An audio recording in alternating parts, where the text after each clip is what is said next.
But on January 2nd, 2015, I thought this is the last time I'm going to have to talk to a general. Now, as a full colonel in the Army, I spent a lot of time talking to generals. And I thought that part of my life is over. But if there's any general who I didn't work for personally that I would want to talk to, it's the guy we've got coming up, Lieutenant General David Deptula, retired Dean of the Mitchell Institute for Aerospace Studies. Follow him at Deptula_David. Sir, how are you this morning? Hey, very good, Kurt. How you doing? And congratulations on your new book. Well, thank you very much. Tell me you're not going to abuse me like the other generals did. No, actually, Kurt, I've been a low-maintenance general officer my entire career. Those are my favorite kind. So no worries. Oh, well, I am worried about a couple things, including Iranian nuclear and ballistic missile capabilities. Now I feel like I'm talking back at Army War College again, except not quite as woke as the modern War College, something I'm going to ask you about in a couple minutes. But let's talk about Iran. Recently, there have been a number of events at Iranian facilities where basically these facilities just sort of blew up. And, you know, one time is bad luck, two times coincidence, three times offensive action. General David Deptula, let's assume that these explosions came from some sort of aircraft as opposed to cyber or internal sabotage.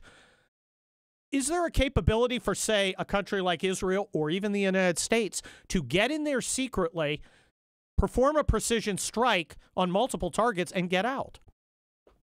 The short answer, Kurt, is yes. We do have that capability, and I use the collective we in the context of allies that might possess, well, they do possess aircraft like the F-35, which is a stealthy attack aircraft that certainly has the potential to do so. Now, I am not suggesting that this was done, although the possibility does exist. You know, at some point in time, the Iranians have to be held accountable to their offensive and aggressive actions. So using an aircraft like the F-35 is a means that could be used, just like the Israelis attacked the Osiris reactor in in Iraq in 1981. And then again, the nuclear facility in Syria about a decade ago. So it is not unlikely that this potential strike could have been accomplished, although there are other ways that this could have happened. And quite frankly, the less that's known about the actual capability, probably the better. Because it is instructive in accomplishing these kinds of outcomes without the details being explained or open to the public. Capability ambiguity is itself kind of a weapon, Air Force Lieutenant General David Deptula. Now, I want to emphasize everything we're saying is based on open source information, open source capabilities. Nothing, we're not telling anybody any secrets that you can't get by looking at Wikipedia, essentially. But, you know, our guest, Lieutenant General David Deptula, can help put together some of this stuff to give us a more cohesive look at it.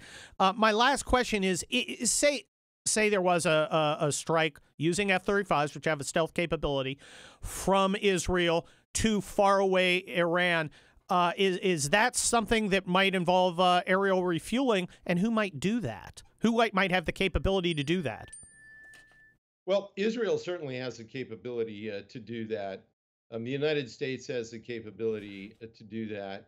And there are a few others that might have the capability as well. When you look at the combination of the F-35 plus an aerial tanker fleet that could provide air-to-air refueling that would be necessary to be able to make the round trip over the long distances that are involved, as well as the other key element is the intelligence information that is necessary to know the secret facilities that the Iranians continue to use to build clandestine intercontinental ballistic missiles, as well as nuclear, their aspirations in building nuclear weapons.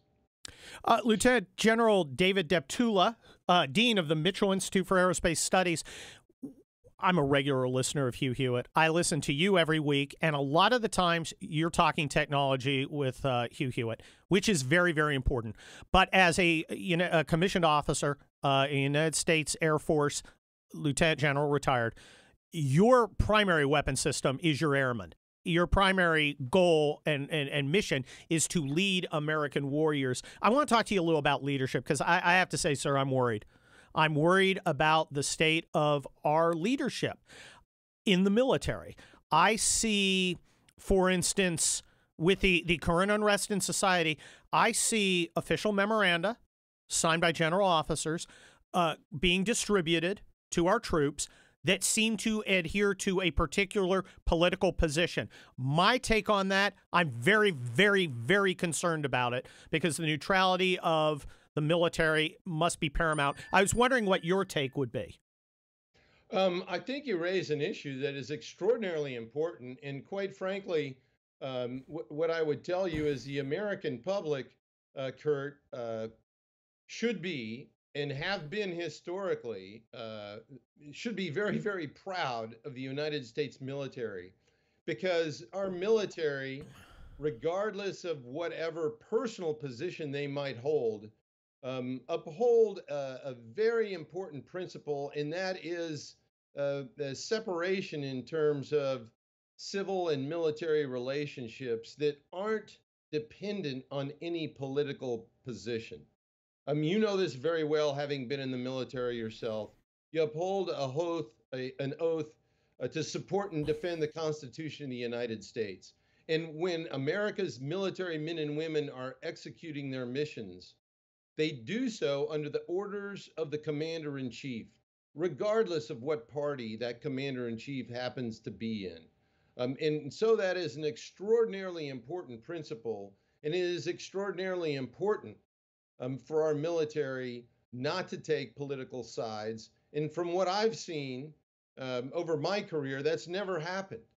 I mean, when the commander-in-chief issues an order, the military responds in accomplishing the particular mission objectives in the best way possible.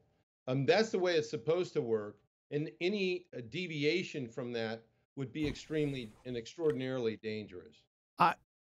Lieutenant General David Deptula, I was very concerned when I saw Chairman of Joint Chiefs of Staff Milley come out and after accompanying his commander-in-chief, as the commander-in-chief went through Lafayette Park, which had been cleared by civilian authorities, General Milley came out later and publicly said he regretted doing so.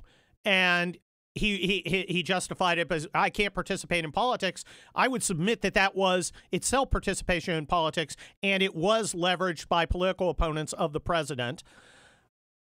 Did you have any particular feelings about that when you saw it? And we only have about 30 seconds.